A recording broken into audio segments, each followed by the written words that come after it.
I'm especially honored now to introduce you, in case you haven't heard him before, met him before. How many of you have heard Senator Johnson speak before? He was at our meeting about a year ago almost, across the street at Crossbar. And that day, he was coming in at the airport, and I think his flight was delayed. So he was like getting off the plane while we were already going, and he said, he texted me and he says, Jenny, do you still want me to come? I don't know when I can get there. And I said, I really want you to come, please come. I know I'm asking so much. And he did, and he did it again today. And he is just like, we're so fortunate to have him in the Richardson area representing us. Thank you so much.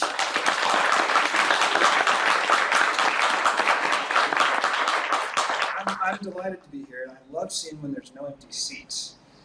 Kind of reminds me of the very, very lucky year when I ran, 2018. There was just this huge surge, and it has faded a little bit since, and I feel like it's coming back.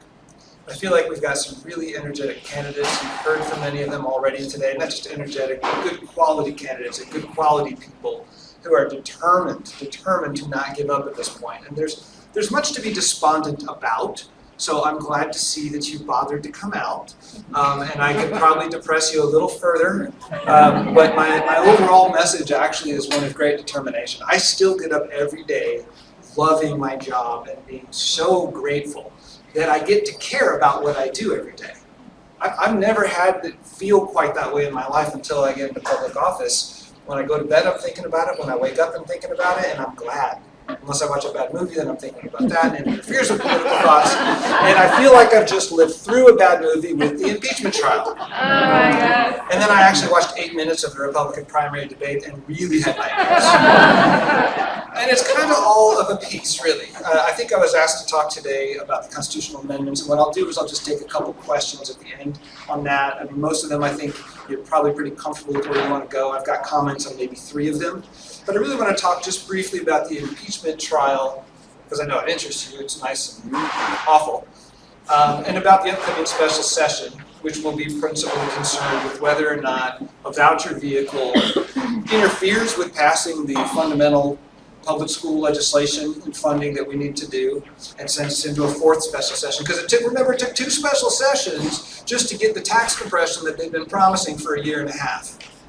I just want to digress, because I love to digress. Let's just look right there at okay, I'll get to the punchline. Democrats have to win because the Republicans are incapable of governing, okay? Yeah. That's why we're here. I say it from the unusual perspective of somebody who has to work with Republicans, who's friends with Republicans, but just objectively looking at the state of that party. They've controlled the state and the building for 30 years. It's kind of hard for them to say anything's not their fault. Right? But they will take credit for anything that happens, right? Including every federal disbursement of money the state gets, somehow they get credit for that. And I'm a little tired of it. I'm tired of working in the minority. I'd like to start making that a majority.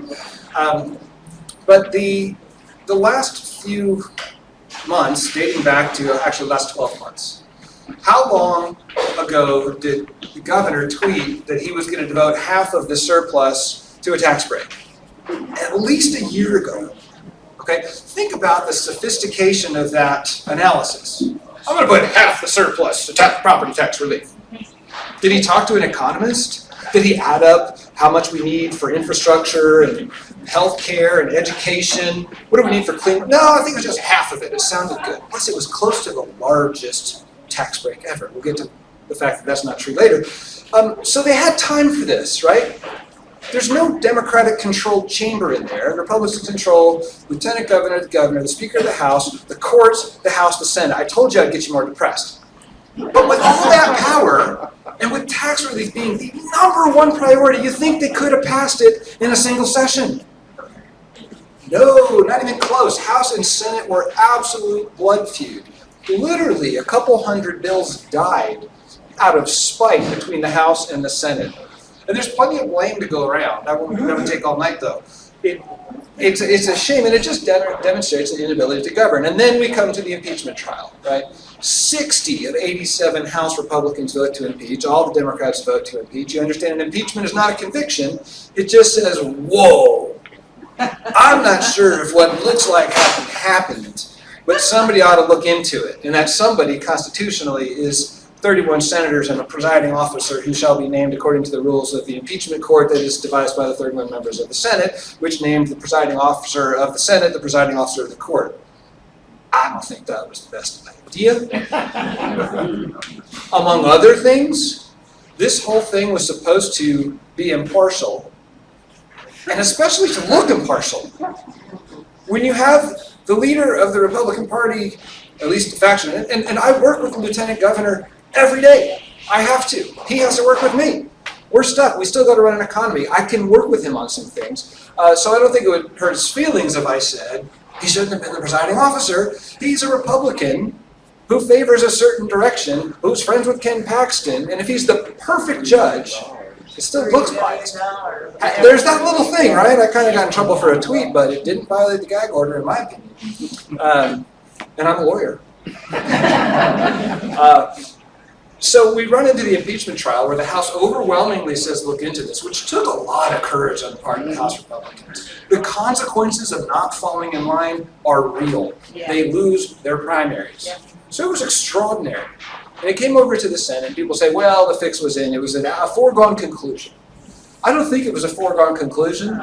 I spent 25 hours debating just the rules with the senators before we came up with the rules, which had some problems, but there was some hope. Right? There was a trial. I have some misgivings about the way it was conducted, but they're not really important. I will tell you, it was a really hard vote for a lot of people. I heard a Democratic person recently criticize me because I had the audacity to not convict on 2 of the 16 counts. I voted to convict on 14 of 16 counts. 1 takes him down, okay? It's not like he gets 30 days with 1 conviction. And that's because my job was to be an impartial arbiter under the Constitution, and I took my job really seriously. And there were a couple counts where I kind of think you did it, but I'm not. They didn't meet their burden of proof. On the others, overwhelming evidence. What does that mean if you're a Republican? I mean, some of them viewed their job as to make this whole thing a rebuke to the House. What they did was wrong. Well, I don't think I have the prerogative to grade the House's paper. The Constitution doesn't say I'll grade the paper. It says I'll try the case. So I was upset with that. So we lost a lot of votes just on that threshold. And then there was a massive political machine. The Republican Party ran that trial through those lawyers. I'm going to bring this back to vouchers in the special session in a second. A surprising twist of events. It was tried to the TV cameras. The lawyers even said, now I think the senators probably understand this, but for the ladies and gentlemen at home, for the folks at home, let's explain it. What the hell do you mean the folks at home? They're not trying the case. This is not a vote. I don't even represent you for purposes of an impeachment trial. I'm there to try the case impartially. But they didn't see it that way. And their base didn't see it that way. And their major funders don't see it that way. And there was this tremendous pressure. And right up until the last minute, I think there was a chance that we would reach as a body the right conclusion. And I have some sympathy for the people who didn't vote that way, because there's a lot of pressure. But I was hugely disappointed. And I think it was wrong. And I bear no personal animosity to Ken Paxton. I don't know him. But I think he abused the hell out of his office. Yeah. At a level that we can't tolerate. Because the other thing about an impeachment trial, you don't just decide whether or not they did something. Does it rise to the level of impeachment? Oh my gosh, he stole a pack of gum when he was 7 years old. He did it. No, it didn't rise to the level of impeachment. It was a fountain pen. Yeah. And it wasn't a fountain pen, right? I mean, I don't know if he stole the damn thing or not. But what I did see is that not once or twice or 3 or 4 times, for 9 months, day after day, time after time, specific incident after specific incident with eyewitness testimony who were tormented in their role, people who thought he was the conservative messiah turned on him. And it hurt them viscerally. But it wasn't just their testimony. There was document after document after document. It was overwhelming. And it still failed. So what does that mean? And why am I talking to you about it besides that it's so darn interesting? Because it's a failure of an institution. That's the Attorney General's office of the state of Texas. And whether Republicans are controlling this place or Democrats are controlling this place, I say to Republicans and Democrats, if that trust in government goes down, if a public institution becomes a vehicle for private gain, for private purposes, we're all screwed. That's backwards. That's not a real government. And so I think it's a little more urgent than the typical, I'm a Democrat and I want to whoop their asses, let's go. All that's true. I think it's more urgent than that. And here's how we tie it to vouchers. I think that the people who control the state have lost faith in our institutions. They've lost faith in integrity. They've lost faith in law enforcement. Our legislature, let's skip around a second. Remember the old heartbeat bill, that disaster before we had a complete abortion ban? It was just a 6-week ban. That was crafted by national legal scholars to actually circumvent the courts. That you could pass a law that the courts can't look at. What in the hell is happening here? People who profess to admire the Constitution, who live by the Constitution of the United States of America, who live by the Constitution of Texas, are circumventing the judiciary? You've just said you don't give a damn about separation of powers. That was the same session where the legislature allocated not $1 billion like they started with, but suddenly, after like a day of hearings, they allocated $3 billion to border enforcement. Now, we don't even need to talk about whether or not we ought to be spending that money. Assume we should, assume we shouldn't. I know we don't know what the hell we're doing with it. And I know it took 24 hours of debate, and I know that effectively what it was is the whole Republican Party voted to make a $2 billion campaign contribution to the governor's re-election campaign. I didn't think that was very good governance. I didn't think it was very conservative or very responsible. I still don't. And then, a month later, the governor just takes $2 billion more when we're not even in session. Now, according to the Constitution of the federal government and the state government, legislature writes the checks. Dude, I passed the budget. I don't care if you're a governor, you don't get to just take money unless I appropriate it. But there's little backdoor ways that you can get around the will of the legislature, around the will of the people, and that's what the governor did. No biggie though, right? It contributes to Republican coffers because they're all rallying about the border, and now we got $5 billion that's really all their campaign money. I find that repulsive. So we disregard the courts, we disregard the executive, we disregard the powers of the legislature, we're disregarding the integrity and the powers of the Attorney General's office, and now we're giving up on the one final institution that we all still really care about, and that's public schools. The idea, and it's so lazy. Someone asked me if I could describe the session in one word. Lazy. They didn't think diversity in higher education hiring was worse, so they abolished it. Lazy. You had 2 years you were studying this problem, the best you could come up with, the best way you can advocate, they said, which is really important to us to have diversity in hiring and higher education.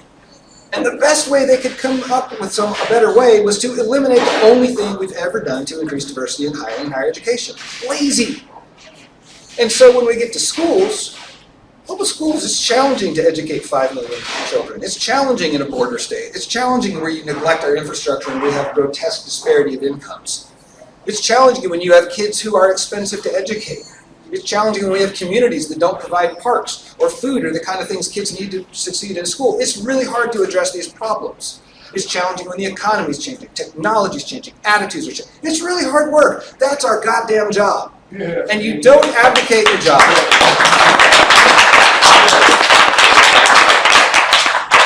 And so the voucher idea comes up and say, I know how we can fix all these problems. Let's do nothing. Let's just cut a check. And all these little perfect schools, all these little education entrepreneurs will pop up out of nowhere and they'll have a fancier new iPad and all the kids who are having trouble getting education are suddenly going to get straight A's. Bullshit. Right. And I'm not usually that profane. I've just had a tough couple of months, folks. I'm really alarmed by it. I really do think that we're seeing a degradation in the common institutions on a nonpartisan basis. I say that as a nonpartisan person with friends who are Republicans, who doesn't get that mad if there's a Republican in office. But as a Democrat, I do think that Democrats are the only people who can stop the slide in people's attitudes towards government schools. You mean public schools that we fund with public dollars through public institutions that we publicly elect so we have a public vision that serves the public? Yeah, that's what I'm talking about. So I take my job going into this next special session very seriously, in the minority, where I will lose, and a voucher bill will come flying out of the Senate. But my job is to make it come out of there really, really ugly and wounded and embarrassed.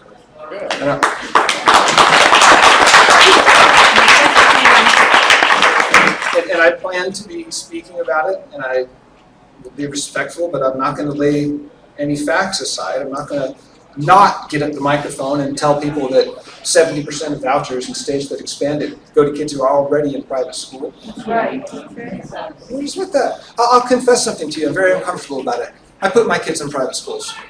They started in public schools. I'm a public school graduate. My sister was a public school teacher. My wife's whole family is public school teachers. I believe in the public schools. I had circumstances that said I'm going to put my kids in a private school. That's fine. That's parental choice. You want to put your kids in a private school? Go ahead. I don't deserve a tuition break because no one's property taxes are tuition. Your property taxes are there to live in an educated society. Whether or not you have a kid in schools, whether or not you ever had a kid in the public schools. And this attitude that we're going to give parental choice, don't make choices with my tax dollars. I'm not funding a religious education. No way. I'm not funding a school that doesn't accept kids who are disadvantaged, or kids who have difficulty learning, or kids have physical difficulties. No, this is public. So I think it's really important that we double our resolve at this moment, and we talk to people, and we scold people in a nice way about abandoning our whole future. And so here's the optimism part. I think no matter how bad the current controlling Republican faction screws up government for the next 3 years, this state's going to do very well economically. We may really continue to make people who are left out further left out and suffer worse, and that's horrible. The bottom's not yet going to drop out in Texas. It will happen a little later. But if we wait for that, it is too late. And the hopeful thing I have is that people finally have hit a point of panic where it's just absurd. And I think we're about to see a moment, like everyone sitting here in this chair, where we see turnout like we did in 2018. This whole region was up 300%. 300% turnout, and it's dropped off again. I'm seeing it rise back up. And the other thing I'm seeing is a generation of people who've always thought that having integrity and being fiscally prudent meant being a Republican. And I've had a lot of them say to me now, I'm an independent, i.e. disaffected Republican. Okay, whatever. Call yourself what you want to, but vote for the Democrat. I think they have to vote for the Democrat. And that is a 2-point advantage, right? Because it's one less vote for a Republican, one more for a Democrat. And the Democrats start seeing that going, holy shit, we're gonna win. Okay, and then it goes crazy. So the other optimistic thing I see is I do think we've got a lot of really strong candidates with great personalities. And what drives people to vote is feeling like you get to vote multiple times. You're not just voting for Sam or Avery or any of the judges. There's a bunch of people who can win on your vote right now. So as you're canvassing, as you're talking to people, I want you to emphasize winning up and down the ballot is not just important, it's possible this cycle. Possibility is what drives turnout. We had 4 million Democrats not vote last cycle who had voted before. I mean, I sometimes think Democrats and Republicans spend a lot of time trying to get non-voters to vote. I'm cool with that. Let's get some non-voters to vote, particularly young people who've never voted. Absolutely, right? But we lost 4 million voters that didn't turn out. So I'd like to see those 4 million people have some hope. And part of the hope is that the Republican Party is falling apart at the seams. They're looking stupid, very. And we are going to see renewed enthusiasm in the Democratic leadership because we got no choice. So desperation can generate a hell of a lot of enthusiasm. I'm getting desperate. I'm really tired of losing the vote in there. So I'm throwing everything I got into it, whether I have a primary or not, whether I have a general, and I will have a general opponent. I spent hundreds of thousands of dollars last cycle in a safe seat trying to turn out the vote. I'll be doing the same thing this cycle. I'd love to join you in canvassing. Keep engaged in this dialogue. Talk to your friends. Talk Republicans out of voting wrong. And keep in touch with your elected officials. They really need your support. So the last thing I'll pledge is a hope for unity. There are things that people are going to disagree about. That's totally okay. I think it's important that we not try to tear each other down over disagreements. And I've seen Democrats do that a lot over the last 5 years that I've been involved in politics. And it's exhausting, and sometimes it's based on lack of understanding, or sometimes someone just screws up. I am positive I have voted wrong more than once. I try not to ever vote wrong. I stay up late, I study, I'm known for doing my homework. I've blown it. If you ever think I blew it, you might be right. But trust me, I'm trying, and our values are the same. And I think we need to keep that in mind for every person that we look to support. You may not like everything about them or agree with everything that they stand for, but ultimately, Democrats got to take this over. So I think I've talked way longer than I planned to. Oh, that's right, we're not You can done. talk as long as you want. Okay, well, that's vouchers, that's the impeachment. I think there's a question, and then we'll talk just for a second. I will say just a couple things about the constitutional amendments, and then I'll take questions. And you had something real quickly? Yeah, I just want to, it's no child left behind sort of thing.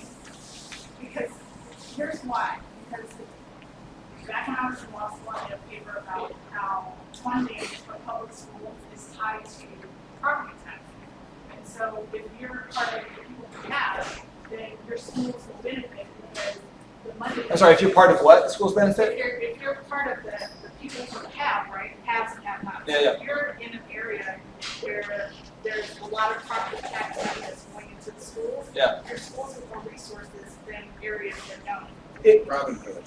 Yeah, Robin Hood takes care, Yeah. Robin Hood's bad and Can you good. repeat that? Yeah, the general question is, due to some federal laws and some state laws, do we have a situation where affluent neighborhoods are gonna have more scholastic resources than less affluent neighborhoods? Absolutely, that is the case. It's less because of the funding formula and more frankly because they raise money through booster funds. They might build a swimming pool with bake sales, right? That inequity has not been leveled out. There are other inequities that are built into the structure. It's not perfect. The state has made some effort, and since 2019, there was tremendously successful education reform that is putting more money in schools where kids need some more money put into those schools. It is not equal. It will never be equal. I think our bigger problem is overall lack of resources. Most of the school districts I talk to are not saying, hey, they are. Most of them are recapture districts. Even low-income areas sometimes are recapture districts. Part of that will be reduced by the tax reduction plan that was put in place. Recapture should come down. The good thing about the tax relief plan, now I'm segueing into the constitutional amendment, it's relevant to your question, is that it doesn't take money away from the schools, and it doesn't put any money into the public schools. From a net cash flow to the schools, it's a neutral, right? Except that, if you want to talk about money in schools, consider that we could have used that money to put into schools. We could have increased the basic allotment which would increase teacher pay. I think we're going to have to see some education reforms, even some reforms that are being resisted, as part of a way to avoid the all-out destruction of the public education system. But one of the things that absolutely has to happen is we've got to put more money into schools. You can't sprinkle money on people's heads and turn them into good students. We've got to spend it well, but it's the without which not. If we don't put more money in there, they won't be able to improve. They do not have the resources they need. I was talking to the Richardson Independent School District this week. They're going to be in deficit. They might have enough cash to last through a couple years. They might. You shouldn't be in deficit right now. We had a $32 billion surplus. Yeah. Now, you got to be careful about making commitments to things like public education because that costs come back every year and it's a one-time surplus. But have the guts, man. Make the commitment. You got to make commitments sometimes. We made a commitment to property tax relief. That's not one time. That comes back every year. And frankly, I don't know how the heck we're going to pay for it. I have an article, an op-ed in the Dallas Morning News. I'll talk about the property tax amendment and whether or not you should vote for it. I'm not going to tell you what to do. I will tell you that structurally, it's really well done. It's even, in a sense, progressive in that one of the biggest components of it is raising the homestead exemption by 150%, from $40,000 to $100,000. Is this Prop 4? I don't know which number it is. It's the property tax compression bill. And so on the progressive note, this is nice. If you've got a $3 million house, your property tax exemption goes up 60 grand. If you've got a $100,000 house, your property tax exemption goes up 60 grand. The person with the less expensive house is doing better. It is a progressive change in the property tax code. That's a good thing. If you're a renter, you're out of luck. And about 40% of Texans, particularly those with the least income, are renters, and they didn't get nothing out of this. Now, maybe the landlords who get property tax compressions will pass the savings on to rent, but thank you. I don't need to explain that. Okay, good. Thank you, that was a great reaction. I have worked on, I have filed bills, I'm trying to do things for renters. The property tax bill, though, is structured well, both because of the progressive nature of the homestead exemption, but also the compression rates don't take money away from schools structurally. My problem with it is that it's too big. Remember at the beginning of this, we talked about Greg Abbott just saying half the surplus, right? Why? It says 18 billion. Could it have been 12 billion? We would all, I'm going to get a great property tax reduction. I'm excited about it. Sort of. Kind of feel guilty, actually. I mean, our taxes are high. There's no question. They're high because we mismanage our money in Texas, right? We don't invest in social infrastructure, so everything ends up being more expensive. Healthcare, education, don't get me started. But it didn't need to be 18 billion. It could have been 10 billion, and the whole state would have cheered about a huge property tax reduction.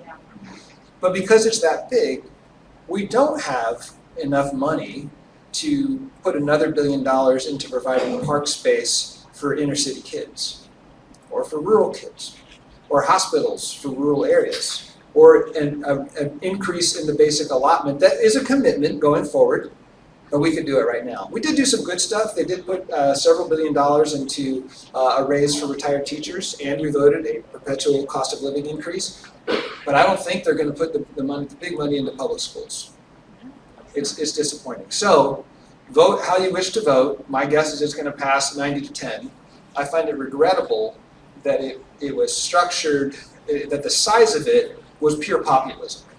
I think it's irresponsible. I think we're going to have trouble paying for it in the future. And I think it's money that we could have put somewhere more effective. And as far as school goes, I feel that way a little bit the way I feel about healthcare.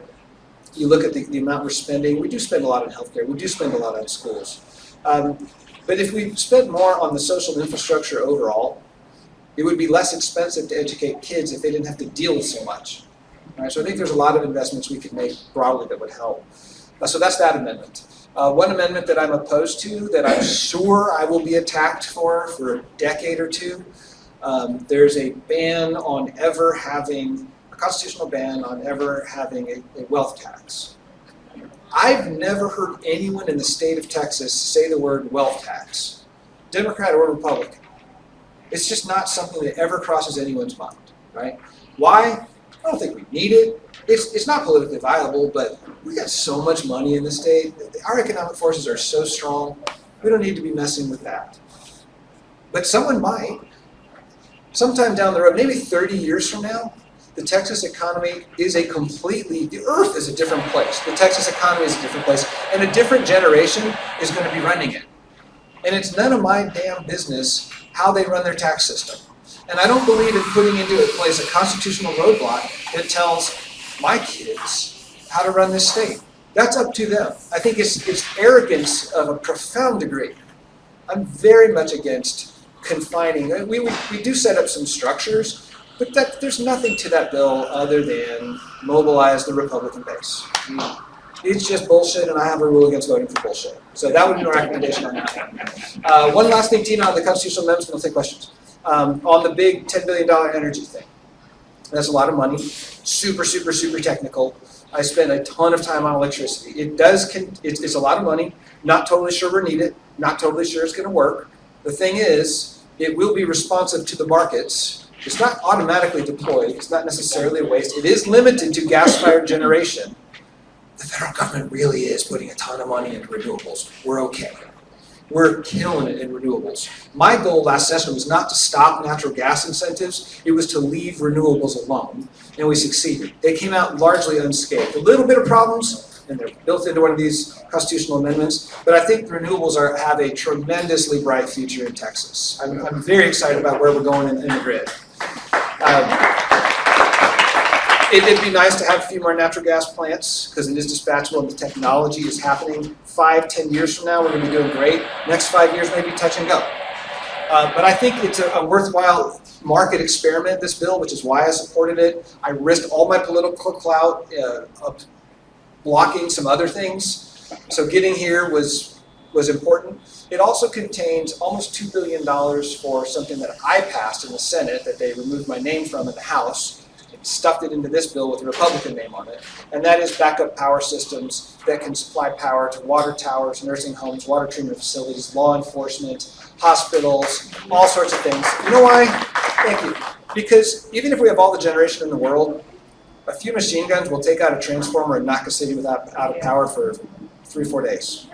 And there are systems in place that we all rely on that we cannot have without power for 3 or 4 days. So it protects against the inevitable, which we've got to do. And the other thing is, if you're out power, I should be without power next, right? You shouldn't be without power for 4 days and me with power on for 4 days. And there was no malicious mastermind flipping switches, giggling that someone's out.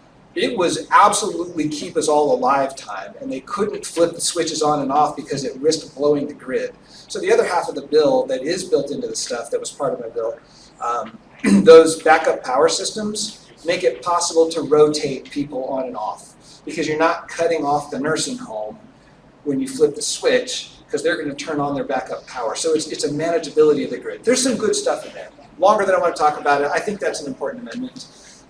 A little bit risky, it's $7 billion to the other stuff, but it's an important constitutional amendment. Tina, and then I'll take general questions. So Nathan, I'm going to ask about Proposition 13. I understand that's about judges, but my understanding is that that's about keeping Nathan Heck the Supreme Court Chief Justice. Oh, that's the age limit thing? Yeah. Personally, I'm a little uncomfortable with age limits. That extends the age limit, right? It extends. Yeah. It's already there. I'm not in favor of keeping somebody on the Supreme Court forever. I think, honestly, we ought to have term limits for really high offices like that. I also don't like making policy personal. And is it 75 to 79? Yes. I think there's a lot of 79-year-olds that are pretty sharp. Yeah. And I don't really want to kick them off the court. Yeah. And if I vote, to kick Nathan Hecht off the court, I'm allowing person to get over policy. That's my feeling. But you all are going to make your own decisions on that. It's a good thing to think about. Where are you, Tina? Well, so I will say this, because they did this for Nathan Hecht, right? I think that's a consideration.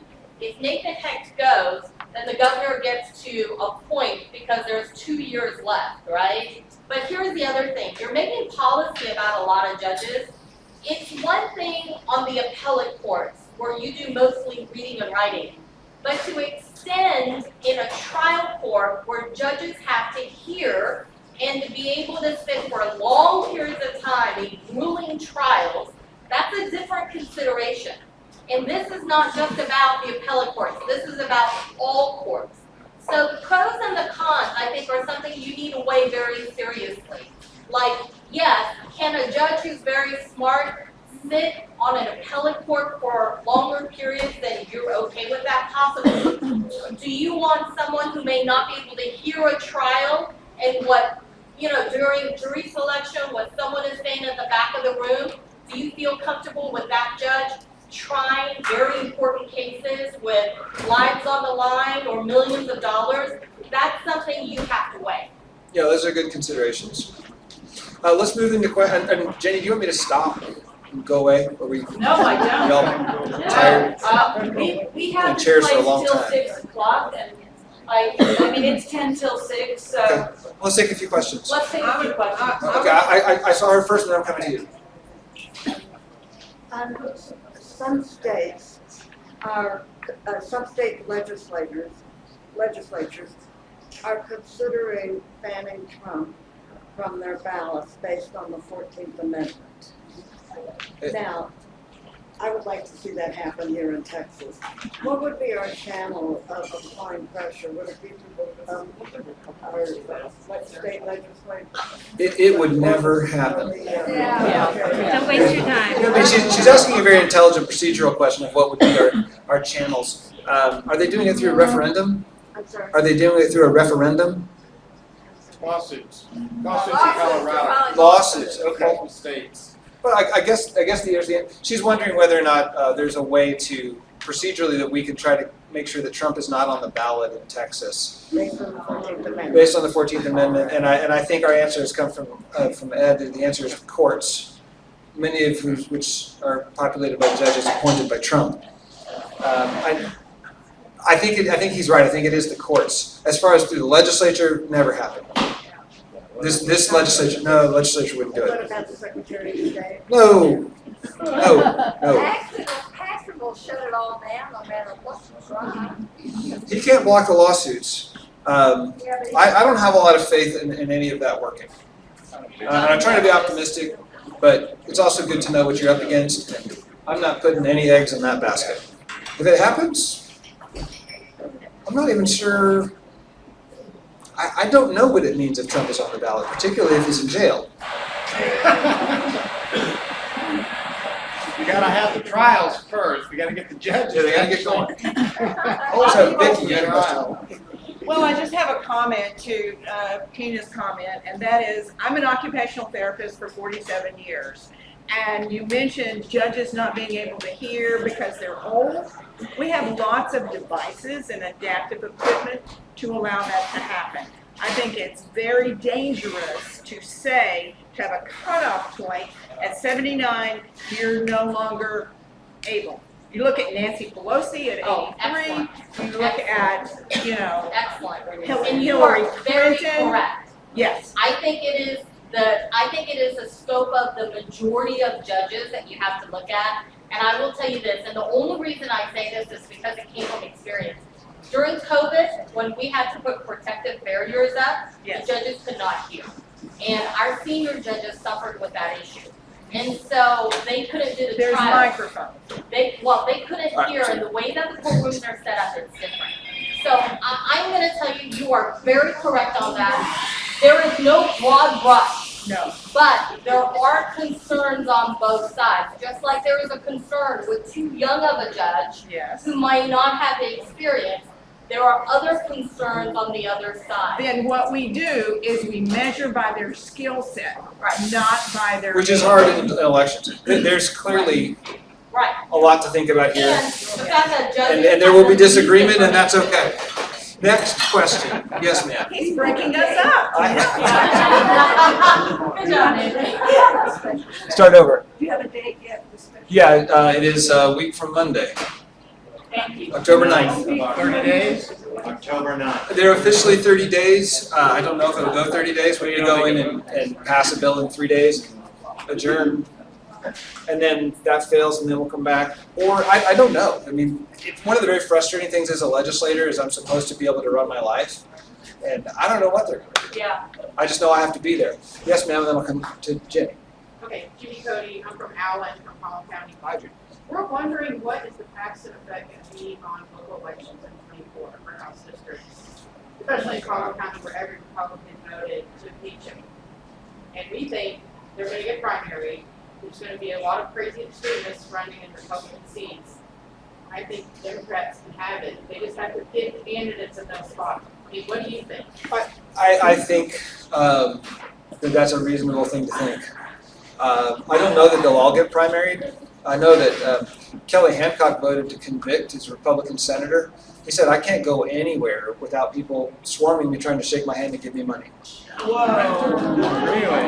And Kelly and I are friends, and I vote against him all the time, right?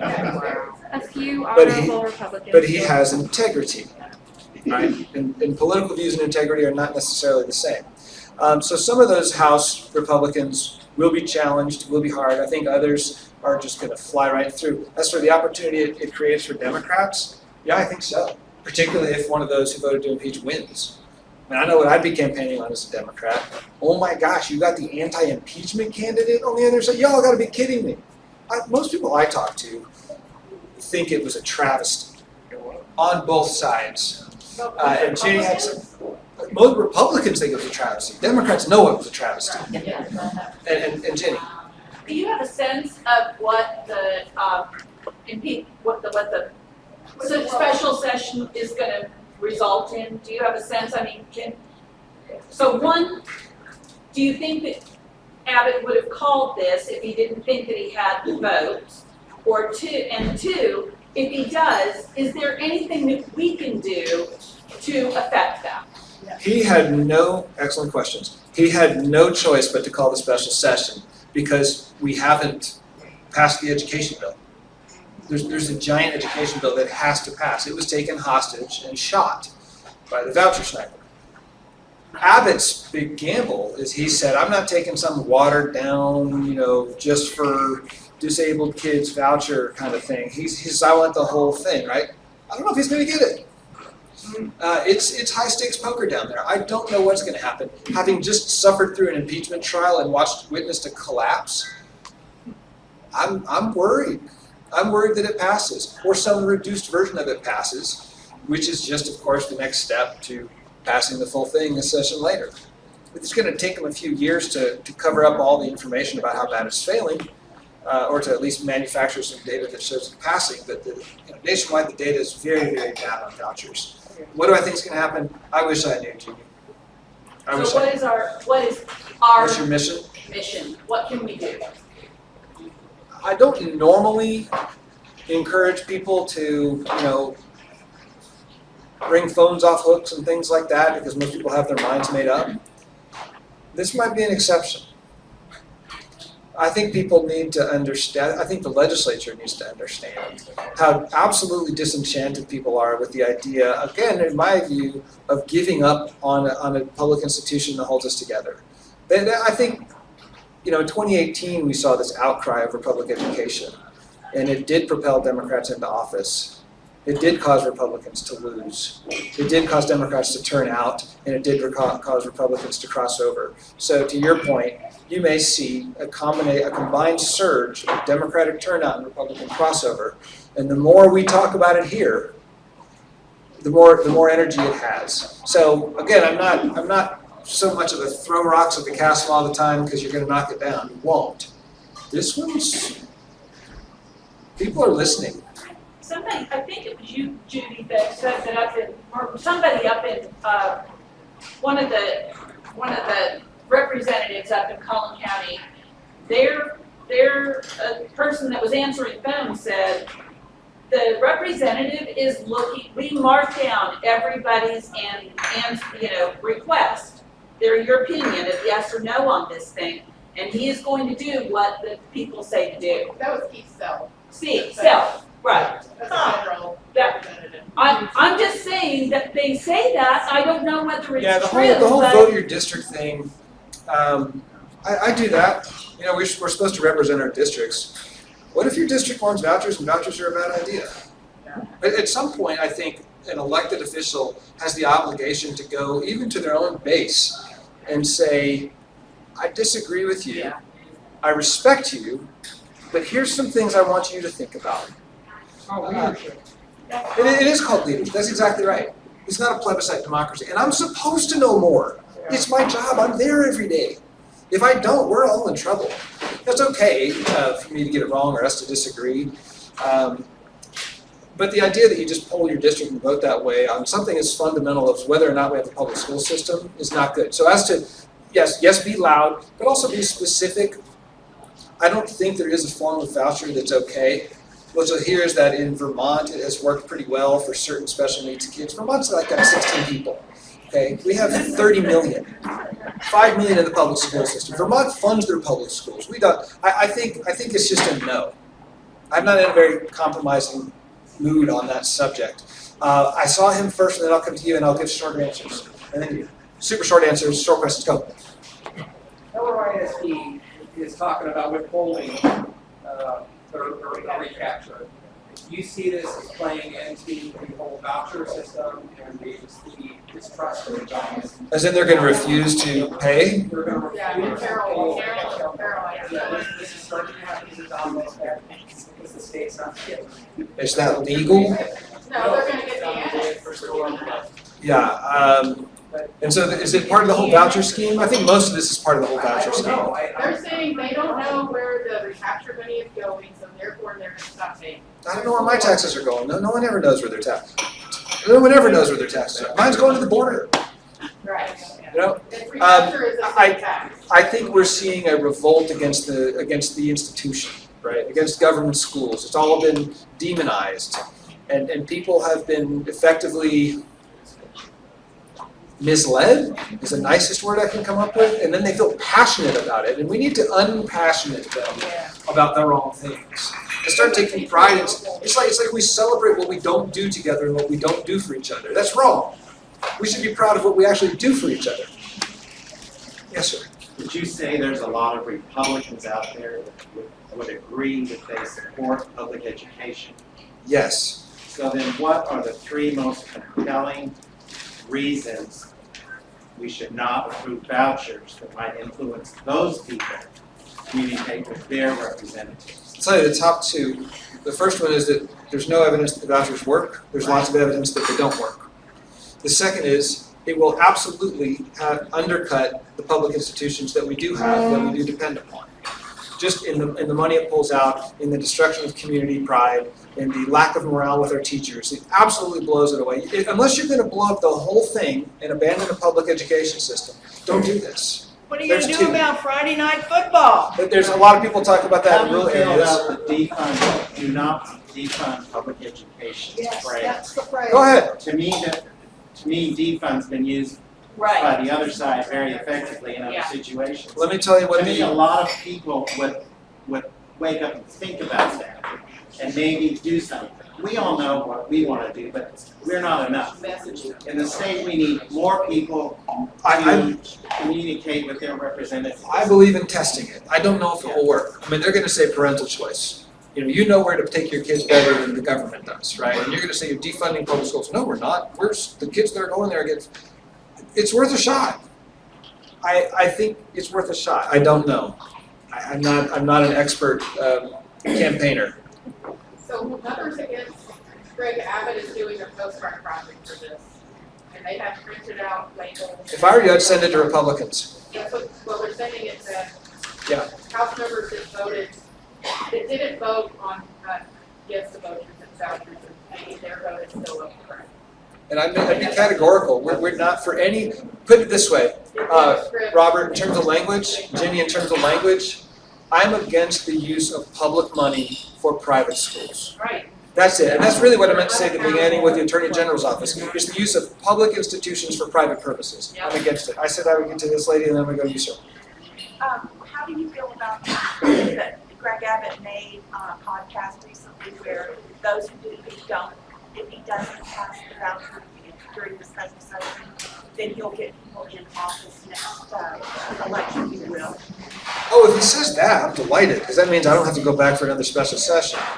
The question was, what do you think about Greg Abbott's comment that if he's unable to get the vouchers that he wants, he's going to get people into office next time around who will? Good luck. Good luck. He's going to look like... I don't think it's going to look good for him to not come out of this with a win, which worries me. I think he may call us back again and again and again and again. But the other thing too is to remember that this comment of parents' choice, it's only parents' choice if you agree with their choice. That's right. That's right. Yeah, they don't. Yeah, that's Absolutely. she says it's only parents' choice if you agree with their choices. Right. Like no sex ed in schools, like book banning, like all the other ridiculous things we've been doing to public education to make teachers even more depressed about going to work. Yes, you, sir. This gentleman actually pointed out 3 reasons why vouchers are not desirable. You gave him 2. I want to give him the 3rd one. Go ahead. I got like 7, but those are the 2 that There's a lot. they're easy. Keep going. It is a very racist thing to do. Yes. Tell us about it. Because most of the schools that benefit most of the areas and population, the demographic that benefits from public education are black and brown folk for the great deal. They don't go to private schools and so for us to do away with private schools, which is what voucher basically does, with public schools, then we are really hurting minority communities. Yeah, you're absolutely right. It will not have. It's touted as the effective. We're going to go in and give these poor black kids vouchers so they can go to the rich white kids' schools. It's just nonsense. It's absolute nonsense. The other thing you got to consider is we're saying that these schools are failing these kids. No, those communities those neighborhoods, those healthcare systems, those parks, those buses, those jobs, they're failing those kids. And you're not going to give them an $8,000 coupon. Now, if you wanted to aim a voucher, if you wanted to be honest, if vouchers were really about helping kids, you would give them only to the kids who are academically struggling, whatever color they are. And you know why they won't do that? Because no private school wants to take just the kids who are struggling. They want to handpick the kids. Just because you want to go to a private school and you have a voucher, that private school may not accept you. We already have de facto racial segregation, and vouchers will make it worse. You are correct. They don't want the kids in wheelchairs. Yes, sir, quick. Segregation by I think legislation. we gotta wrap up. What does it take? What does it take? Teachers have effectively neutered their power and collection power in the state of Texas by having the teachers pay for the fine that's up to Social Security. It's held over the head like sort of MSPs to keep them from protesting.